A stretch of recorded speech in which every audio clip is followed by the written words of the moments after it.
Good morning students. हम लोग अपनी पोएम कर रहे हैं यूलिसिस, उसका थर्ड स्टैंजा चल रहा है अभी, जिसके अंदर कि यूलिसिस जो है वो अपने ड्रामेटिक मोनोलॉग में बात कर रहा है और अपने जो मैरिनर्स हैं उनको मोटिवेट कर रहा है कि दो we have become old, even then we should not stop doing hard work and we should again go on sea journeys, voyages and undertake works of great adventure।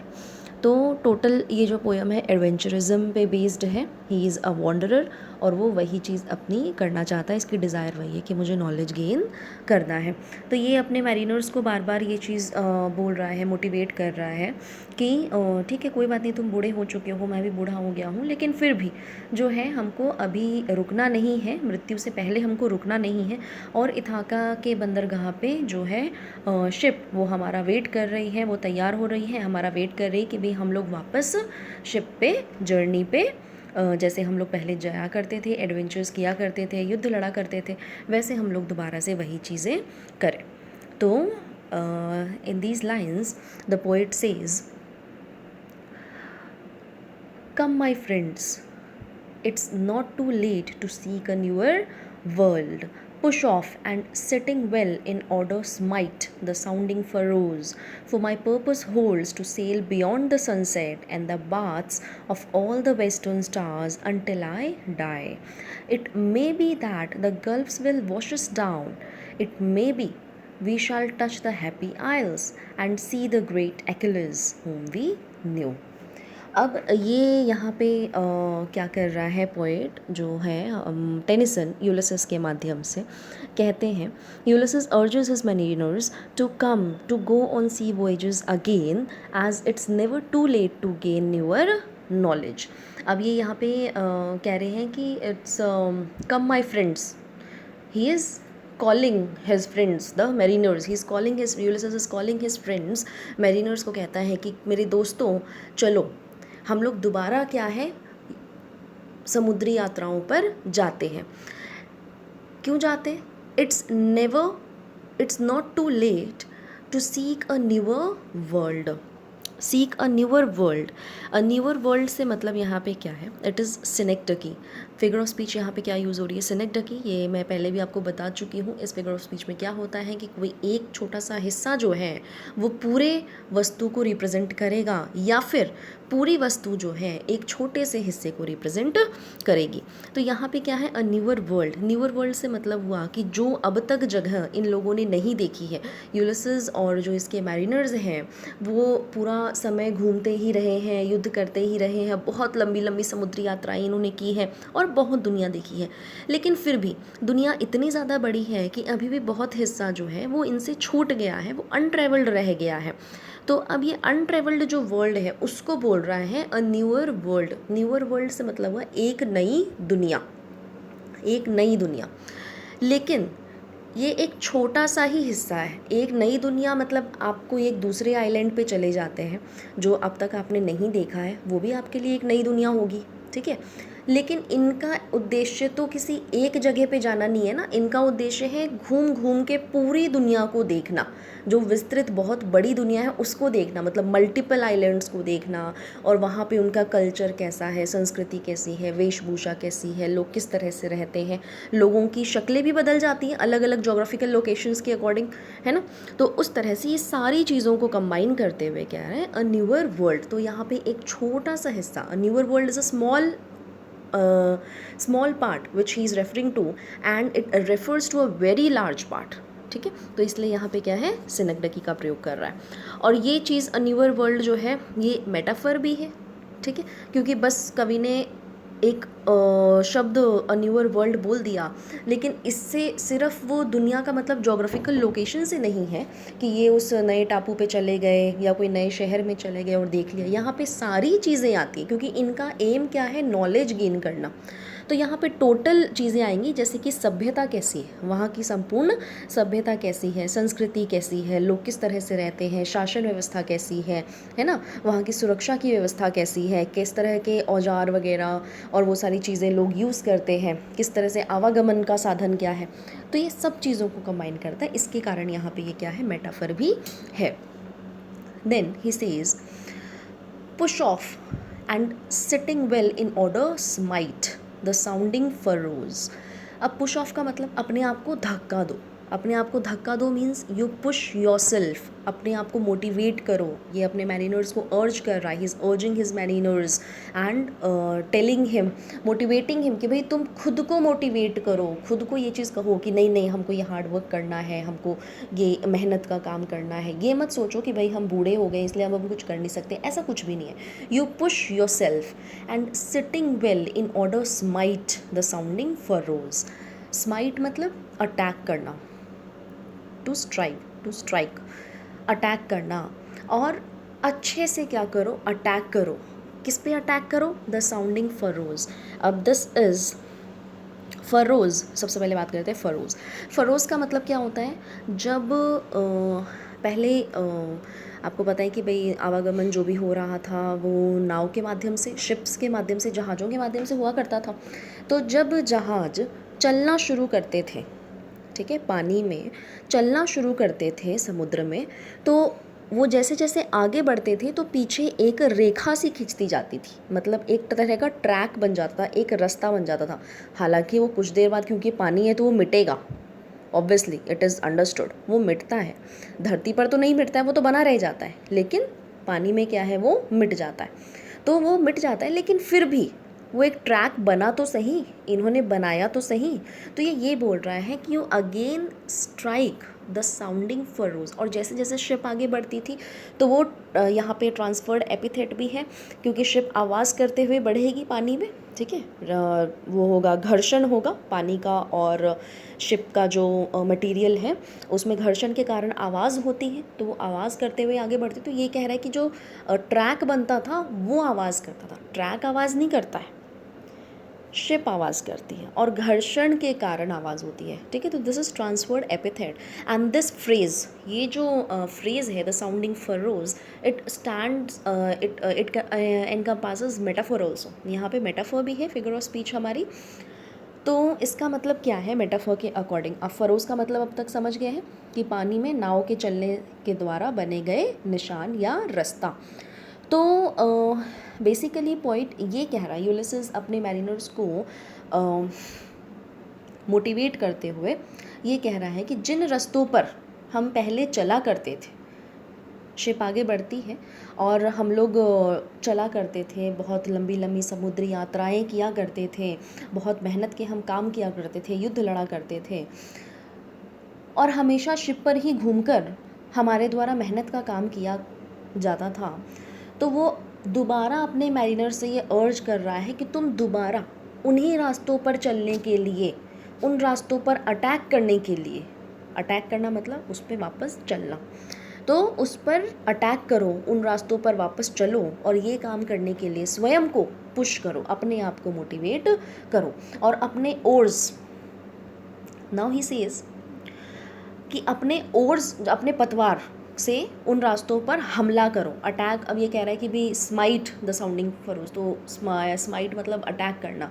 तो अटैक वो कैसे करेंगे? ऑब्वियसली अपना जो पतवार, पहले तो उससे ही चप्पू चला करके और ओर्स के द्वारा ही सब शिप्स को चलाया जाता था।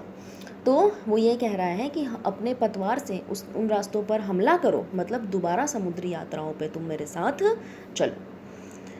And the baths for my purpose, इससे पहले क्या कहता है? For my purpose holds to sail beyond the sunset. For my purpose, for यहाँ पे मतलब फॉर यहाँ पे आ रहा है बिकॉज के लिए, क्योंकि। अब ये इनको मोटिवेट कर रहा है कि हाँ उन रास्ते पे आगे चलो, अटैक करो रास्तों पर और दोबारा से लंबी समुद्री यात्राओं पर हमको चलना है। क्यों? क्योंकि मेरा पर्पस, मेरा उद्देश्य क्या है? अब ये अपना उद्देश्य, वो राजा है वहाँ का और ये उसके फॉलोवर्स हैं, जैसा ये कहेगा उस तरह से लोग उसको देखते हैं और फॉलो करते हैं।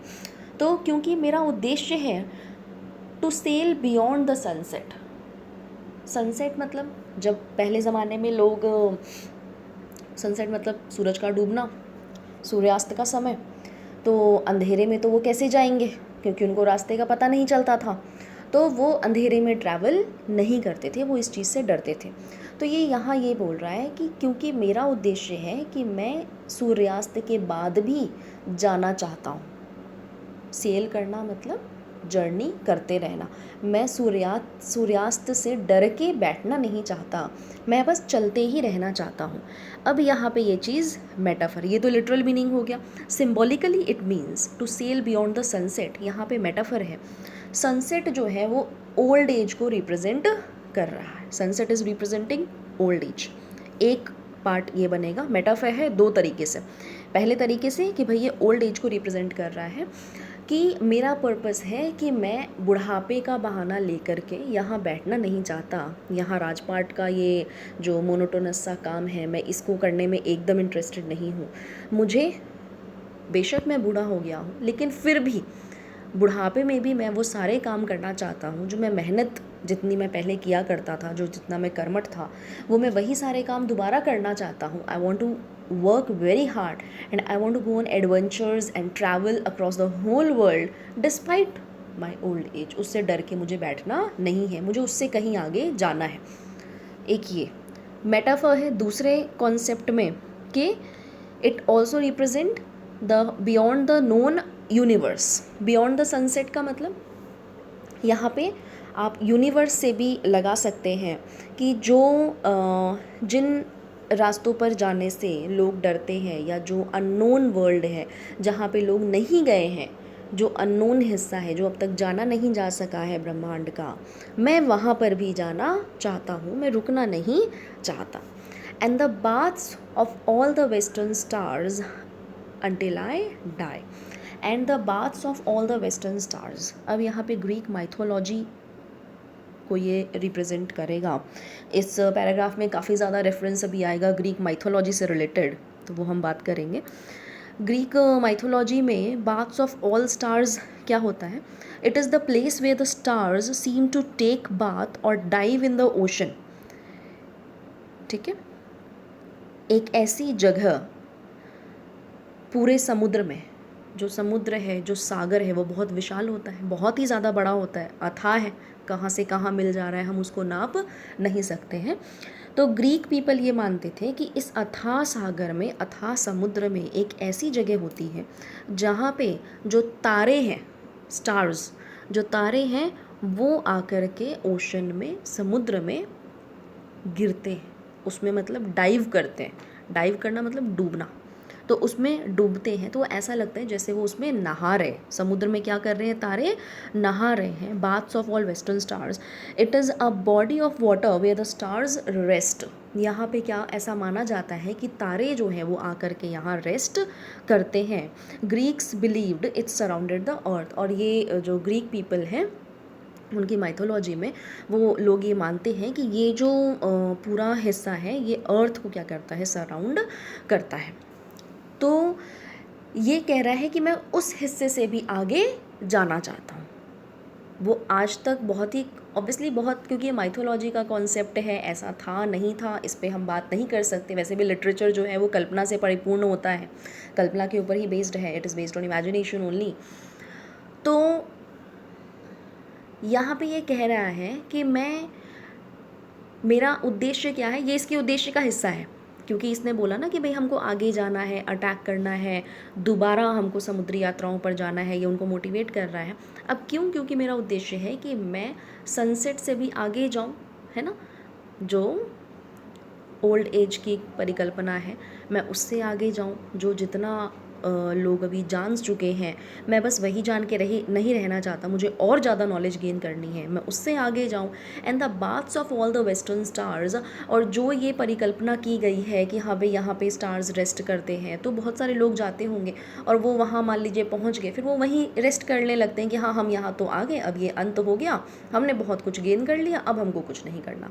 लेकिन ये क्या कहता है कि नहीं, मुझे यहाँ पर भी, इस जगह पर भी क्या करना है? नहीं रुकना है, मुझे आगे चलते जाना है। तो ये यूलिसिस जो है, it these lines represents his ardent desire. आप इससे अंदाज़ा लगा सकते हैं कि वो कितना ज़्यादा ये चाहता है कि मुझे, मतलब एडवेंचरिज्म का कितना बड़ा प्रेमी है, एडवेंचरिज्म का कितना बड़ा वो प्रेमी है कि भाई उसको एडवेंचर ही करना है, वो इन सब चीज़ों से परे जाना चाहता है। ठीक है, तो these lines represent his ardent desire to go on adventure. फिर कह रहा है अनटिल आई डाई, जब तक मेरी मृत्यु नहीं हो जाती, मैं तब तक चलते रहना चाहता हूँ, मैं समुद्री यात्राएं करते रहना चाहता हूँ, मैं एडवेंचर करते रहना चाहता हूँ, अपनी आखिरी सांस तक मुझे क्या करना है, ऐसे ही जीवन जीना है। अब ये क्या कहेगा आगे, फिर ग्रीक माइथोलॉजी का रेफरेंस आने वाला है। ये तो इसने बता दिया कि भाई हमको करना क्या है और कहाँ तक करना है, मेरा एम क्या है, मैं क्यों करना चाहता हूँ, बता दिया। अब ये कह रहा है कि जब हम इतना बड़ा एम रखते हैं, मुझे इतना आगे जाना है, तो हो सकता है कुछ दिक्कतें भी आएंगी, तो उसकी बात करेगा। It may B that the gulfs will washes down. अब ऐसा भी हो सकता है, ये अपने मैरिनर्स को बोल रहा है, he is saying to his mariners कि भाई अब हम समुद्री यात्राओं पर जाएंगे, और तब उस समय ऐसा कोई नेविगेशन का सिस्टम, जीपीएस और ये सारी चीज़ें तो थी नहीं, जो आपको पहले से बता दिया जाता था कि समुद्र में तूफान आने वाला है, बहुत बड़ी सुनामी, साइक्लोन वाइक्लोन आने वाला है। वो तो सब आप भगवान भरोसे चल रहे थे, जैसा आएगा, जैसी सिचुएशन होगी वैसा काम किया जाता था। तो ये कह रहा है कि उस समय की आप परिकल्पना कीजिए, ठीक है। तो ये कह रहा है कि it may B that the girls will washes down. Washes down का मतलब डाई, उनको डुबा दिया जाए। तो ये भी हो सकता है कि ये जो पूरा समुद्र है, गल्फ मतलब खाड़ी, तो जब हम खाड़ी में पहुँचे, बेसिकली समुद्र में पहुँचे, तो आप समुद्र में भी जाते हैं तो अलग अलग कुछ ना कुछ जोग्राफिकल फीचर्स आते जाते हैं। कहीं समुद्र बहुत गहरा होता है, कहीं बहुत ज़्यादा छिछला सा होगा, और कहीं वो भंवर सा बना रहता है। तो इस तरह से गल्फ भी होता है। तो ये कि ये हो सकता है कि हम उस रास्ते में वहाँ पे जाएं तो हमारी मृत्यु हो जाए, हम डूब जाए, हमारी मृत्यु हो जाए। और दूसरा फिर बताता है कि हाँ, ये भी हो सकता है कि it may be we shall touch the happy isles. अब हैप्पी आइल्स क्या है, again reference to Greek mythology. Greek mythology में ये माना जाता था, पहला तो वो क्या कहता है, भाई हम समुद्री यात्राओं पर जाएंगे तो दो कंडीशंस हो सकती हैं। एक तो ये हो सकता है, ये डर भी उन लोगों को बता दे रहा है, एक तो ये हो सकता है कि भाई हम मर जाएं, ठीक है, हम डूब जाएं और हम मर जाएं। और दूसरी कंडीशन ये हो सकती है कि हम हैप्पी आइल्स तक पहुंच जाएं। हैप्पी आइल्स क्या है, ग्रीक माइथोलॉजी में ये माना जाता था कि आइलैंड ऑफ द ब्लेस्ड, जो ब्लेस्ड मतलब जिनको की वरदान मिला होता है, उन लोगों का निवास स्थान, उन लोगों का द्वीप, ठीक है, जो भगवान से स्पेशल वरदान लिए होते लोग हैं, जो बहुत महान महान लोग हैं, उनका एक द्वीप है। इस बहुत ही बड़े अथाह समुद्र में एक ऐसी जगह है जहाँ पर कि एक छोटा सा टापू है, आइलैंड है, और वो वरदान जिन लोगों को मिला हुआ है, जिनके ऊपर भगवान का हाथ है, वहाँ वो लोग निवास करते हैं। अब निवास करते हैं का मतलब क्या हुआ, वो कैसे निवास करेंगे वहाँ पे, उनका जो मानव जीवन था जब तक वो जिंदा थे, obviously this is a reference to after death condition, मृत्यु के बाद की कंडीशन का रेफरेंस यहाँ पे दिया जा रहा है, एक परिकल्पना की जा रही है। हम लोग जो परिकल्पना करते हैं हिंदू माइथोलॉजी में, क्या कि हम अच्छे कर्म करेंगे, जो महान लोग होते हैं महान कर्म करते हैं तो वो स्वर्ग में जाते हैं, तो ये इनका क्या है, स्वर्ग का कॉन्सेप्ट है। लेकिन हमारा जो स्वर्ग है वो कहीं समुद्र में नहीं है, वो ऊपर है, आसमान में है। इनका स्वर्ग जो है वो कहाँ है, समुद्र में, happy island. It refers to the heavenly abode, जो स्वर्ग की परिकल्पना है। हर माइथोलॉजी में जितने जो धर्म हैं वो सब क्या है, अल्टीमेटली स्वर्ग तक पहुंचाने की बात करते हैं, कि मतलब मानव को अपने जीवन में बहुत महान कर्म करने चाहिए, बहुत अच्छे कर्म करने चाहिए, ताकि अल्टीमेटली आप क्या करो, इस जन्म मरण के चक्कर से निकल सको और आप मोक्ष प्राप्त कर सको और स्वर्ग में अल्टीमेटली रह सको, जहाँ आपको कोई दुख भय चिंता विंता ये सारी चीज़ें नहीं होंगी, ठीक है। तो ये यहाँ पे क्या है, इनका स्वर्ग का कॉन्सेप्ट है, जिसको कि हैप्पी आइलैंड्स कहते हैं। It is the island of the blessed. In Greek mythology it is a place where great Greek heroes, जहाँ पे ग्रीक कल्चर के बहुत ही महान महान लोग, जो जब अपने जीवन काल में थे उन्होंने बहुत महान कार्य किया, चाहे युद्ध में हो गया या किसी और फील्ड में हो गया, बहुत महान काम किया, जनता के लिए बहुत अच्छा काम किया, तो वो मृत्यु के बाद क्या है, वो उस जगह पर जाते हैं, वो इस टापू पे, इस द्वीप पे, हैप्पी आइलैंड पे क्या करते हैं, वो निवास करते हैं, और वो हमेशा के लिए, मतलब वही सुख, चरम सुख, परमानंद, उसको वो प्राप्त करते हैं, वो वहीं पे रहते हैं। तो अब यूलिसिस ये कह रहा है अपने मैरिनर्स को कि या तो ये हो सकता है कि भाई हम रास्ते में मर जाएं, गल्फ में फंस करके समुद्री तूफान में, या कुछ भी समुद्र इतनी बड़ी यात्रा पर जाएंगे तो। और या फिर ये हो सकता है कि हम यहाँ पर दोनों रेफरेंस जो है वो डेथ का ही है, ये रेफरेंस भी जो है वो क्या है, डेथ का ही रेफरेंस है, मगर ये हेवन की बात करता है कि भाई हम समुद्र मतलब हम स्वर्ग को अचीव कर लेंगे, कि हम जब मर जाएंगे ये हो सकता है कि हम जो इतने महान जर्नी पे जाएं दुनिया को जानने की महान परिकल्पना करते हुए, और हम फिर से समुद्री यात्रा पर जाएं, तो ये भी हो सकता है कि हमको हैप्पी आइलैंड मिल जाए, जिसकी की परिकल्पना की जाती है, हम वहाँ चले जाएं, हम वहाँ पे वो जगह हमको मिल जाए, और वहाँ पे हम किससे मिल सकते हैं, एक्किलीज़। अब एक्किलीज़ कौन है, अगेन द ग्रीक माइथोलॉजी में ग्रीक कल्चर का अब तक का सबसे बड़ा हीरो, अब तक का सबसे बड़ा योद्धा जिसको माना जाता है वो है एक्किलीज़। ट्रोजन वॉर में इसने हिस्सा लिया था, ट्रोजन वॉर का सबसे बड़ा योद्धा जो है वो एक्किलीज़। तो ऐसा माना जाता है कि एक्किलीज़ भी जो है वो इस जो ये आइलैंड जो आप देख सकते हैं, ये परिकल्पना की गई happy island, island of the blessed, वो यहाँ निवास करता है। तो यूलिसिस ये कह रहा है कि हम जो सी जर्नी करेंगे तो ये भी हो सकता है कि हम हैप्पी आइलैंड तक पहुँच जाएं, और फिर हम वहाँ पे एक्किलीज़ को मिल लें, जिसको कि हम जानते हैं whom we knew।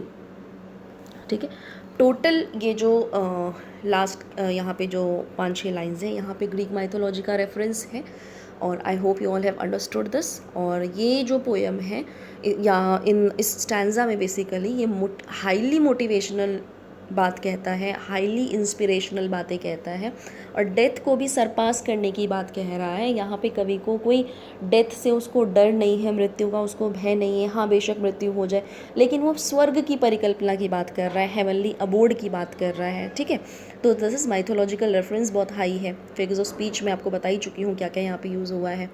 तो I hope you all have understood this, और इसको दोबारा पढ़िए, थोड़ा सा टिपिकल है ये वाला हिस्सा, but this is important also, क्योंकि एक्किलीज़ का जिक्र है इसमें, तो आपसे ये स्टैंजा में एक्सप्लेनेशन के लिए आ सकता है। तो next will do in the last section will be doing in the next video. Till then thank you.